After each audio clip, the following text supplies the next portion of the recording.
এখনো ভালো করে দুধের দাঁত ওঠেনি, পাঙ্গা নিতে আসিস না।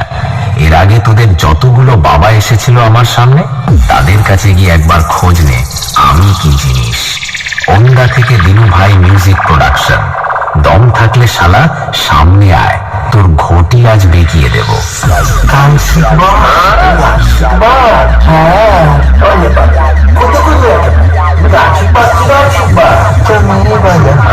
কত